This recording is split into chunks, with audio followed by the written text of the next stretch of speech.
Hello and welcome to the session. I'm going to talk about how to take control of your integration testing by using a tool called test containers. My name is NARESHA, and I help teams to get better at their technical practices so that they can be more productive as well as they can deliver better business value. With that, let's get started.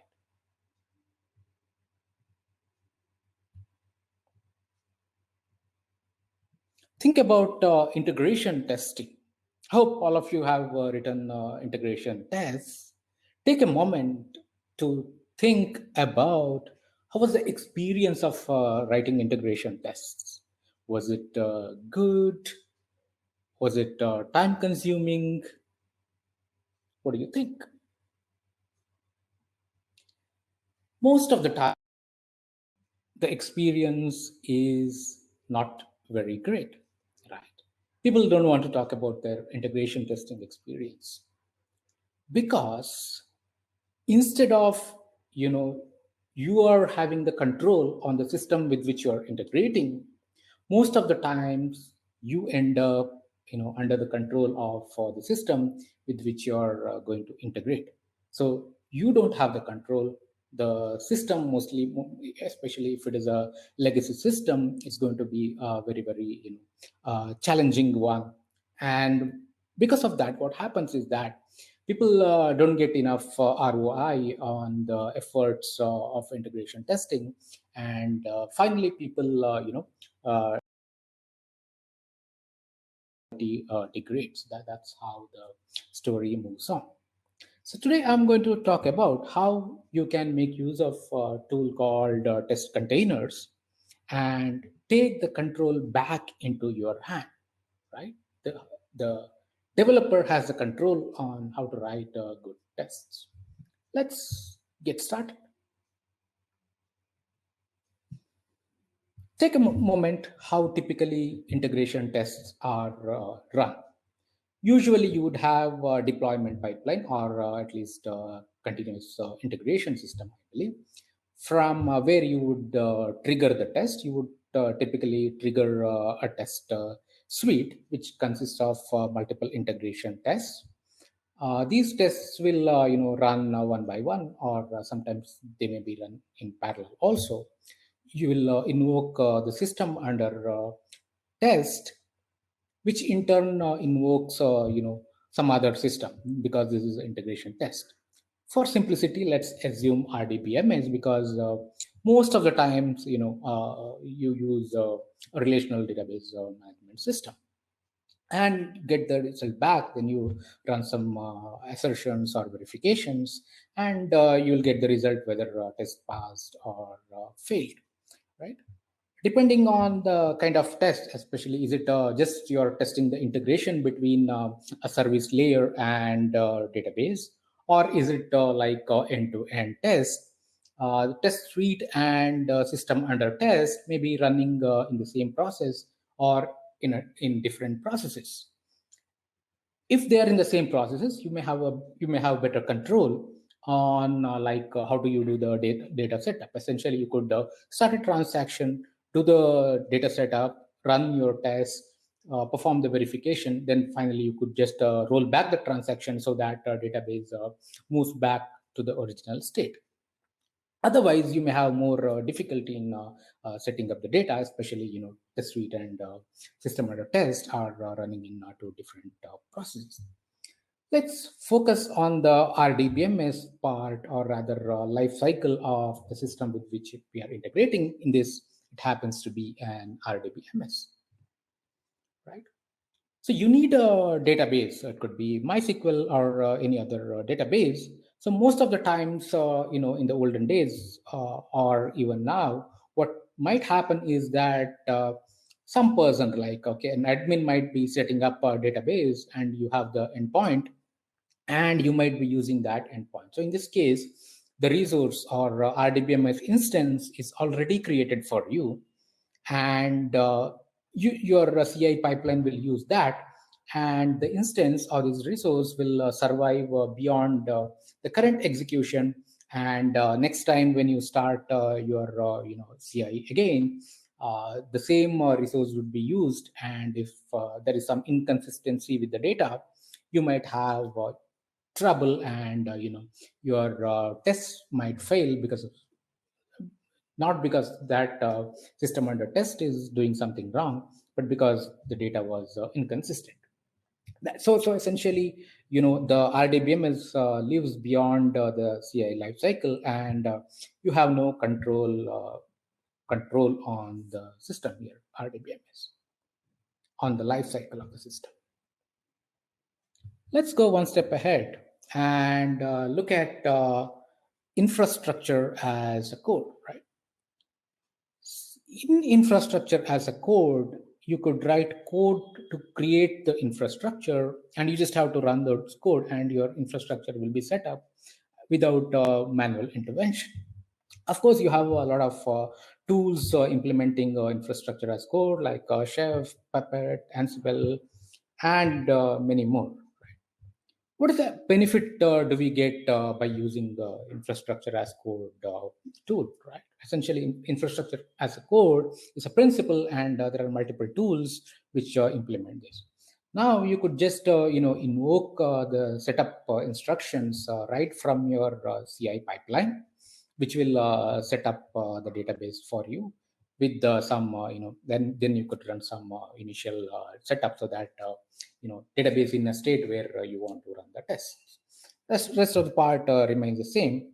However, note that once you create an instance of the RDBMS, which happens by running a set of code, but after that your test suite takes control, and till the end of it, you have no control on the life cycle of system with which you are integrating, or RDBMS in this case.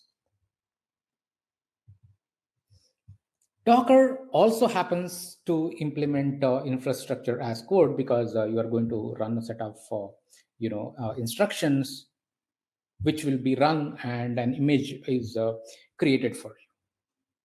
However, Docker also implements another principle called immutable infrastructure. That means you don't make any updates to the infrastructure, right? So you want to install a software, and you want to upgrade the version or apply a patch. You essentially throw away the previous image, and you build a new image with all the required set of tools. So that's what immutable infrastructure essentially means. Or in other words, you will have to create a new image from which container has to be created. So you essentially don't make change to the image. You throw that image, create a new image with the updated instructions, including updated versions of the tools, and you will get a new image from which you can instantiate and create containers. Now let's see what benefit do we get. Now let's say we use Docker here, and we get the benefit of immutable infrastructure. So there is no even if somebody has made some changes, those changes won't come into effect. Essentially, your the instructions to create the image can be version controlled, and there is no manual intervention. And controlling the configurations is an essential part or essential capability in order to achieve continuous delivery. Let's see what benefit do we get by using test containers. Test containers makes use of Docker containers. Let's see what happens by bringing in test containers. Now, of course, test containers do work at the level of Docker. They essentially run the Docker instructions. But the benefit you get is it's a Java library with a certain level of abstractions at the level of tests. And now you want to run a test, and what you could do is you could run the setup instruction and create a new container of particular image. Once it is done, you could run some data setup on that container. In this case, we are using RDBMS, and you could run the tests later on, verify, and you could throw away the container. So you get to control the life cycle of the system with which you are integrating, or you can decide when you want to create the RDBMS instance and when you want to throw away that. You can run n number of tests on a particular instance, throw away the instance, and create another container and run further tests on that. That's the benefit you get. So in principle, what we need to understand is that, of course, test containers is just a tool, but there could be multiple similar implementations. However, the principle behind the tool is that you get to control the life cycle of the system right from your tests. That's something fundamentally you need to know here to take advantage of test containers. So let's go ahead and start using the test containers. In this case, I'm using Gradle as my build tool. And what I'm going to do is I already have like JUnit dependencies. I'm going to add two more dependencies here, which is the JUnit Jupyter for JUnit 5. You could use without Jupyter for if you're in case you are using JUnit 4. And in this case, say I want to integrate with the MySQL database I want to use. So I need to use the necessary dependency for MySQL. You have similar dependencies for Postgres and a lot of other databases. Once I have the necessary, jars available, I could write my tests. So typically your test class, you annotate with the at test containers. That's how test containers knows that this has to be run in a test container. And within the class, you could have multiple values annotated with the at container, each of which it has to test containers has to instantiate a container from the image. So in this case, I'm using MySQL database. So I have a very specific class MySQL container, and we instantiate that by supplying the image. In this case, MySQL 8 is the image name, which will be pulled from the Docker Hub. And I have the configuration set up here. What should be the database name? What should be the username? What should be the password, etc. You can get these from from any of the configuration stores, depending on which framework you are using. Like by framework, I mean Spring or Micronaut, any of those kind of things, right? So that part, just to make things simpler, I'm making my code framework agnostic, but it is specific to test framework. In this case, it is JUnit 5. And then I have multiple tests wherein I may want to use the containers. Essentially, I want to make MySQL connection, execute some queries, and perform some verification. For simplicity, I'm just checking if the container is running, nothing else. However, what essentially you would do is you would get the connection string from here, create a data source, and which will be already done by your application code. What important annotations here is like test containers and container, what you need to understand. Here, test containers annotation works as a JUnit extension, because of which you don't have to write yourself like before, after, or before class, after class, anything like that. What happens here is that since this is at instance level, it will create an instance of the container, run test one, then it will throw away the container, create one more instance with the same data, then run test two, then it will throw away the container. So you might be thinking that this will take a lot of time, because for every test, if you have to create a container, that may not be good. You may already have some sort of data isolation, so that one test does not interfere with another. So it may not be a good idea to create RDBMS instances for every test, because you may have hundreds or thousands of tests. So what improvement we could do here is like I can put it at a static scope. In this case, what happens is that it's created only once for all the tests declared in this class. If you have a new test file, in that case, yeah, another instance may be created for that.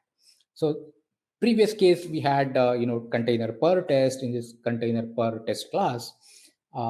However, we may, most of the time we may want to execute most of the tests with the single container. What we can do to achieve that, let's see now. So I can create a class with the container defined in static scope, and in the static initializer, I can explicitly say that container dot start, and I don't have any tests in this class. It's just acting as a base class. What I do is, now I create a test class which extends my the generic class. Here I could write multiple tests. Similarly, I can have multiple test classes. So for all these classes, container will be created only once, so it will be much faster compared to the previous approach. For some reasons, if you believe that a small number of tests have to run with the fresh instance, you can always run it in the first or second approach. What you have seen, essentially we have seen three approaches, right? Number one was the container per test case, second was container per test class, third was single container for all the or multiple test classes. So you get to configure what you want, depending on, as long as you are aware of the performance trade-offs. That was how you would use with the JUnit. Uh, Test containers also support JUnit 4. In that case, what essentially you need to do is you have instead of container annotation, you will have to use the rule, essentially, like at rule for instances, or at the static, if you want, you have to use a class rule. So that's the replacement for JUnit 4. This is how it works with the JUnit 5.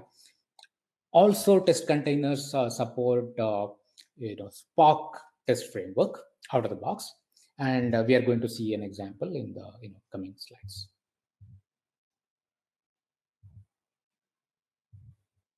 Let me talk about a case study that's a use case.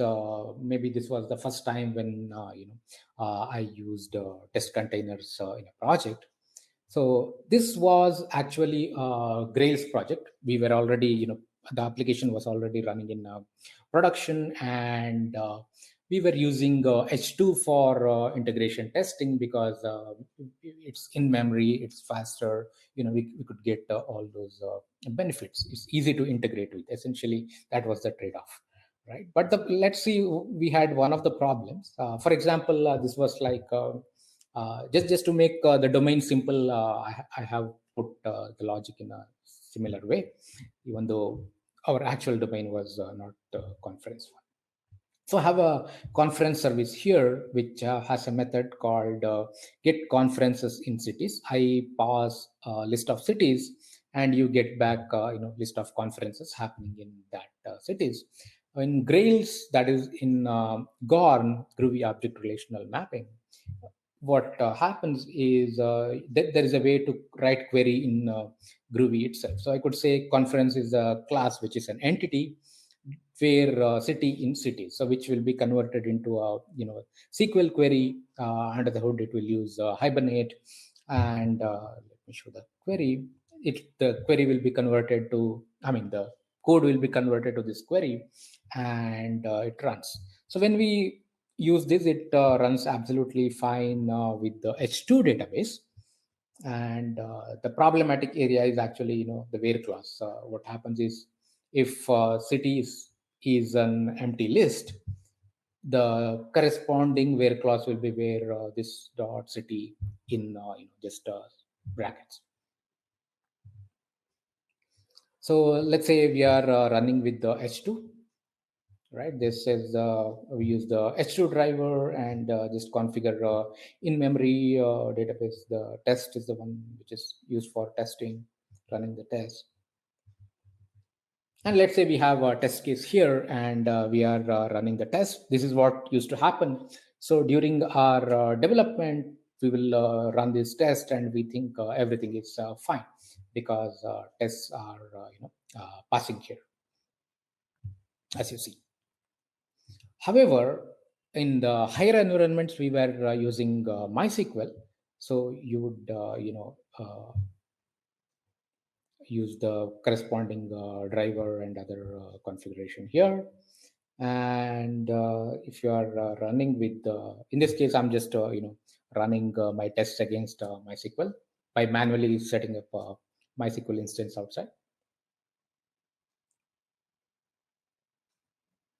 And my tests are running, and you would see that it has failed because MySQL does not accept that empty in clause.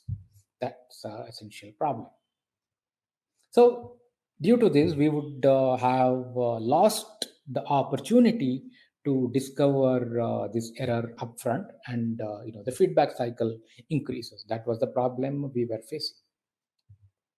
So now, once we were introduced to, we discovered test containers, we added test containers.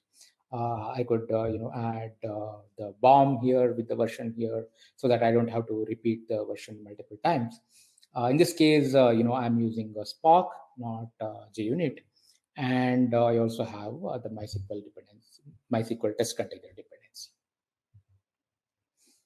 And I'll talk about these values later. And test code would look something like this. This is the Spark flavor of Grails by default uses Spark, and mostly I use Spark in most of the cases, even sometimes along even when the production code is Java. So we create, it's a very similar. You have test containers. You would use a Spark style share, and other values remain same. There is no change as far as this part is concerned. Conference service is the actual service which I have shown previously, and the test case would look something like this. Under the hood, conference service will make a query. Now say we'll run the test container code, and the test should fail here, and it's like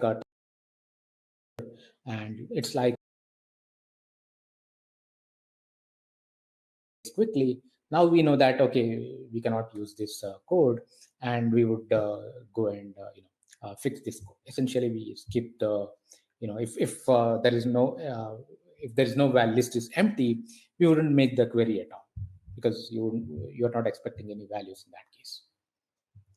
Something similar. Now, one important aspect is, note that typically you would configure your data source in the, any of the properties or YAML file. In this case, I'm using YAML. However, because we are using test containers here for testing, all the data comes from this test container creation. Of course, you can specify some values here. Typical problem is like you could put all these values in YAML or properties file, and there is a set of YAML structure for the data source. So you might end up replicating or duplicating this twice, right? Specify the database once here and once here in the configuration. Again, username and password twice. You might specify once for the test case, once in the data source configuration. To avoid that and to adhere to the dry principle, don't repeat yourself, uh, test containers provides an improvement. Of course, this improvement was not there right in the beginning. It was introduced later, but I feel this is a very important and well thought feature. Note that my driver class name is not MySQL driver; it's a test container driver, right? Test containers JDBC container database driver. And my URL does not talk about, it talks about test containers, right? Then MySQL 8. So using these values, it can, derive. So now it knows that it's a MySQL.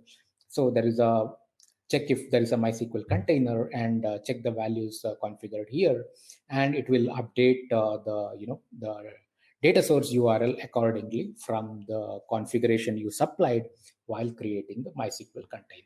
So that way, you end up following dry principle. Even if you want to make some changes here, you could just put it in one place.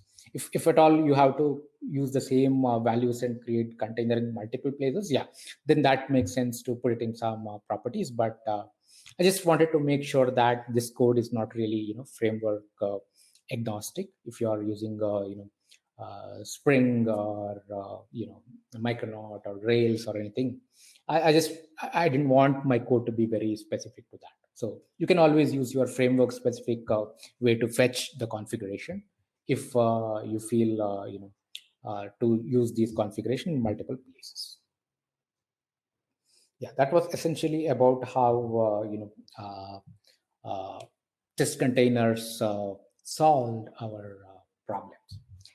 Let's take another case study wherein we used local stack for as an implementation of S3 for the development purpose. So in this case, we were already aware of test containers, and the initial idea was just to do a spike with local stack. However, after putting almost an hour of effort, that wasn't working very well, especially because the S3 URL has to start with the bucket name dot something, rather than just bucket name becomes a argument. So there are some certain settings you'll have to do in local stack, which was causing some trouble. So I decided to throw away that spike part and rather start test driving my S3 API code. So similar configuration looks very similar to the previous one, only addition being local stack, which is kind of alternate implementation for S3, predominantly for development purpose. Now the test will look something like this. So essentially, I have this is my code. File storage service is the one which actually invokes S3 APIs, and which uses Amazon S3 service is just a wrapper around the AWS SDK. So the corresponding container here is a local stack container. That class represents the container for local stack. And I'm using this particular version and create a new instance. Here you'll have to, since local stack also supports, more services, not only S3 like SQS and a lot of other services, you'll have to specify what services need to be started. Since I am interested only in S3, I would say with services S3. Then I would need a certain setup. Essentially, the S3 client builder is the AWS SDK API. Using that, you build, give the endpoint, credential, etc. Yeah, which essentially S3 should point S3 API or S3 SDK should point to the local stack, not the AWS hosted. That's why we supply the corresponding values. And the S3 service is just a wrapper around AWS SDK. I set that.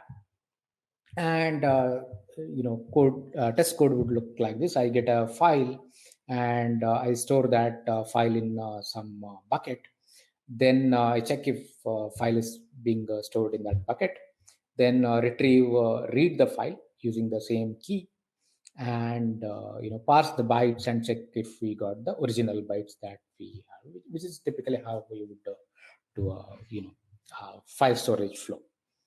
So this is how kind of more or less we developed, we test drove the API S3, and then finally when we switched to the AWS S3 in higher environments, we didn't have any issues. So that's how we got benefited. So that note that in both the cases we used very specific containers, and so here are the list of supported databases. MySQL I use, there is Postgres, Oracle XE, DB2, Microsoft MS SQL Server. There are a lot of other NoSQL databases are also supported, which you could make use of.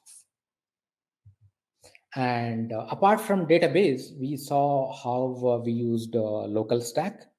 And apart from these two, you would see all the multiple supported modules. You have Elasticsearch, Kafka, RabbitMQ, Solar, and even the Selenium. So if you are writing Selenium tests, you don't have to have a dedicated machine having certain browsers. Instead, you could spin up your browsers in a container just for the duration of your tests. That's how you could achieve Selenium testing.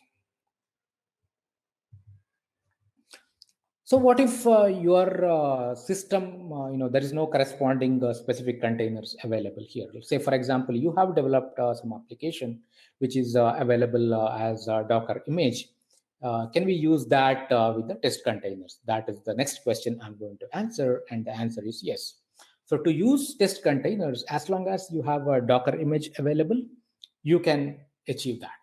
What you need to do is, just in this case, Redis, there is no specific, implementation class available for Redis service. Instead, we have to create an instance of generic container.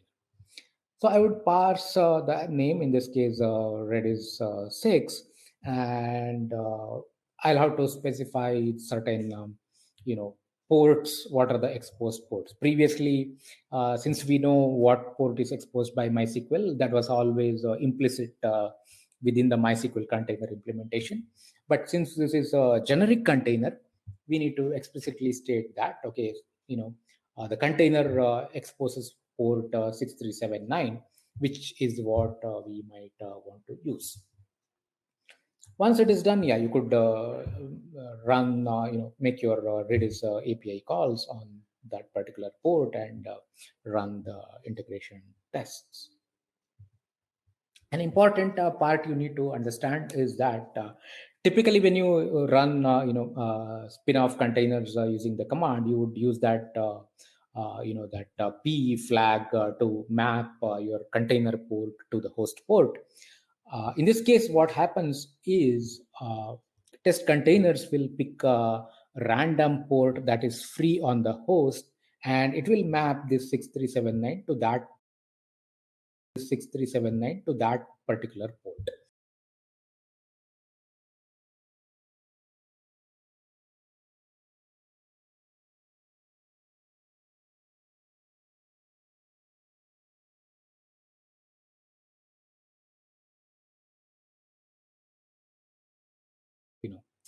For the configuration purpose.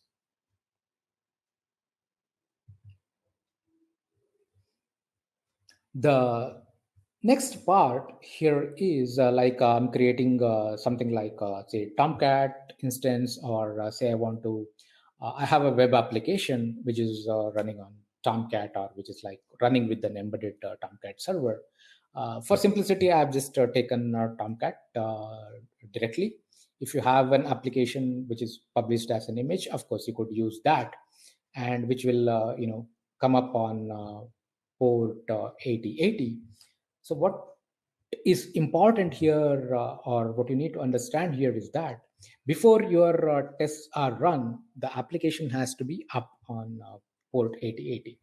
Tomcat may be coming up real quick, but if your application is still not yet come up, if you run the test quickly, those tests might fail. So how do we know that the container is ready so that tests can be run afterwards? That is so by default it is checking the port here. When you say with the exposed port, it will wait for the port service on the port to come up. But now let's say by default, if the container does not start in 60 seconds, it's going to fail. It will say, okay, container did not come up in 60 seconds, so I'm going to fail the tests right away. But say your application takes more than that, you could specify that, hey, my startup time is more than 60 seconds. Say, let's say, wait until 2 minutes for the application or some service to come up on port 8080. That is something you could specify.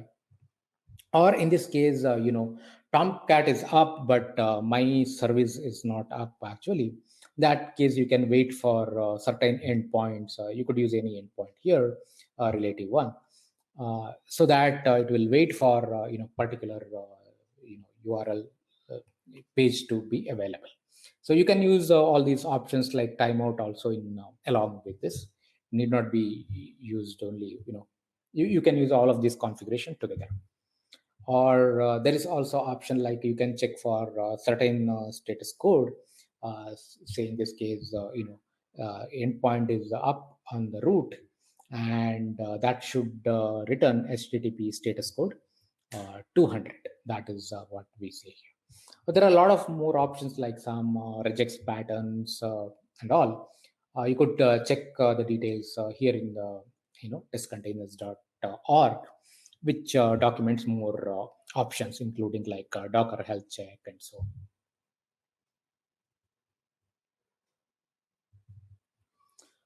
on. Next case is like, say you are testing against your system with which you are integrating is, say, a web application or some REST endpoint, but that also uses some database. So in this case, I have a web application which also depends on Redis. Uh, Typically, you would have like two images, one image for your application and one image for Redis here. So if you are using test containers, you will have to write a lot of code, verbose code, one container for web and one container for, web will be like, both will be generic container in this case. Instead, typically when you want to run this application together, you would use Docker Compose otherwise, right? Don't take a very specific to test containers. When you want to run multiple images all together, you would use Docker Compose. And test containers also supports Docker Compose, so that you just have to configure one. Say that get the configuration from Docker Compose rather than giving the individual items separately in my test code. So this is my Docker Compose YAML, and I could create a Docker Compose container instead of generic container in this case, and pass the path to the YAML file, and then what services and what services running on what port. You give the specifics, and it will make sure that all these ports are up before running the tests. What you give after that.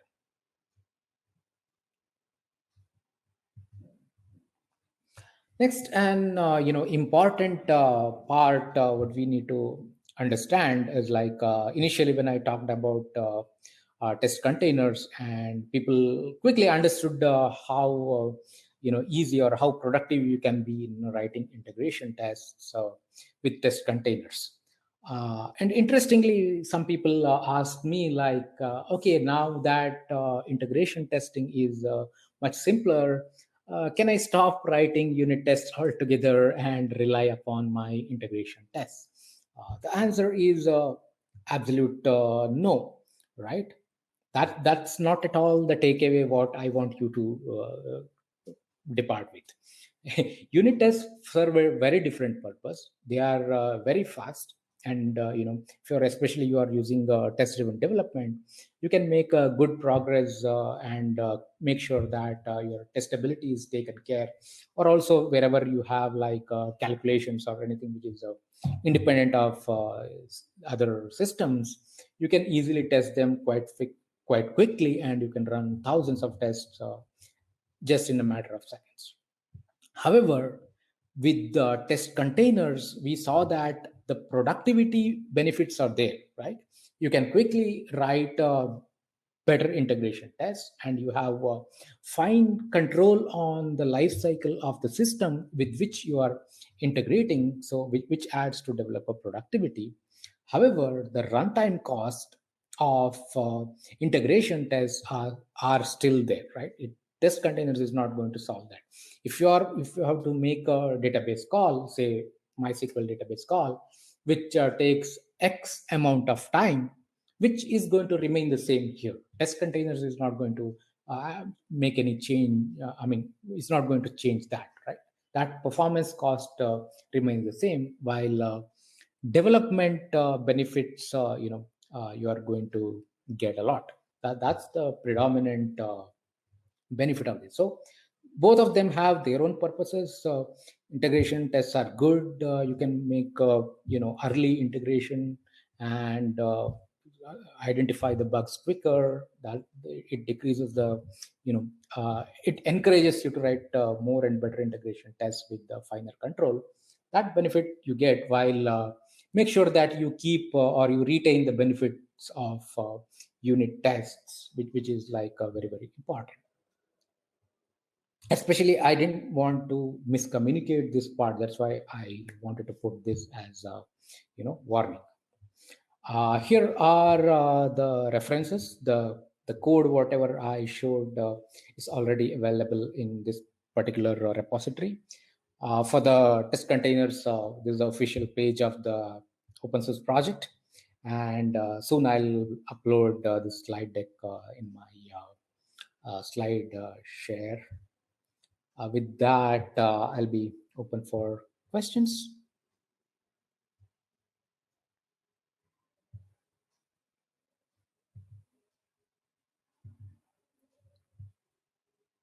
There is one question in the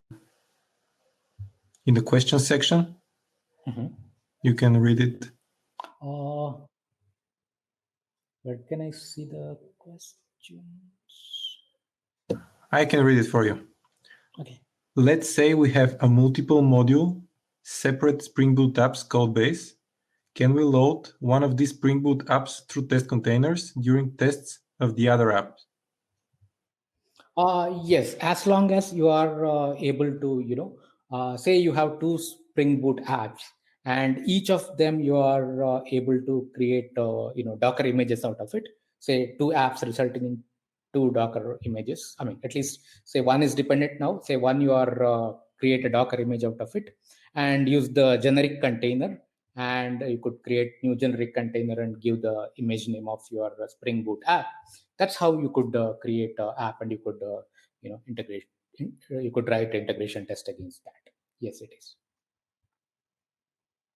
But I hope, at least since you have two applications, you are putting them as two different images, not as one image.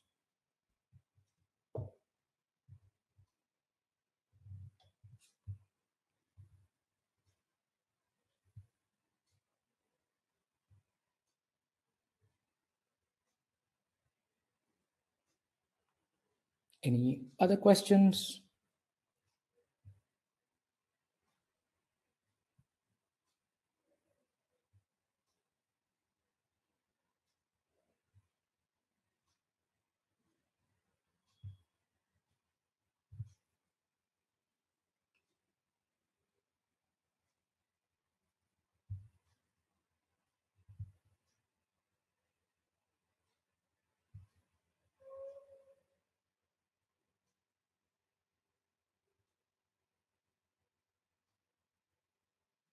I don't see any questions. Maybe you can say a few words about performance. Like, how does this compare with other containerized solutions for testing?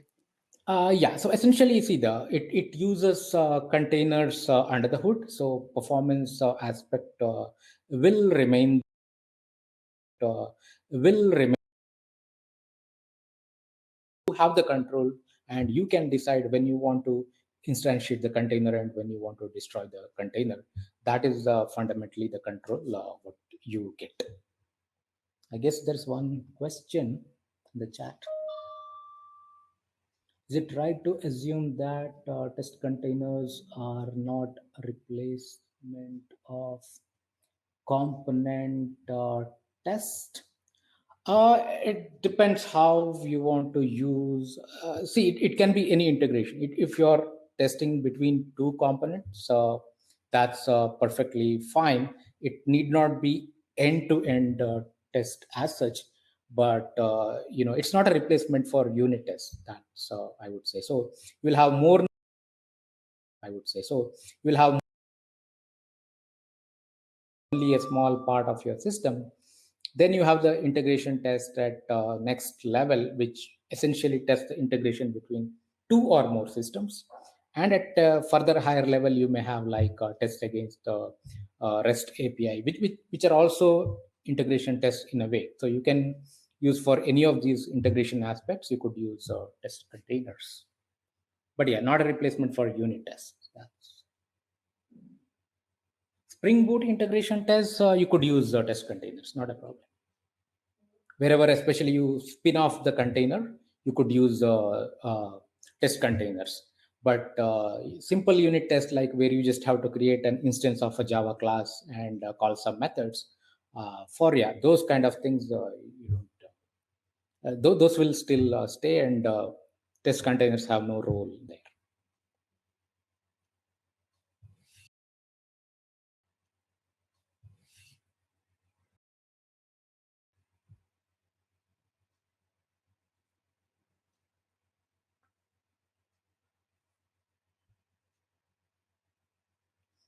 Any other questions?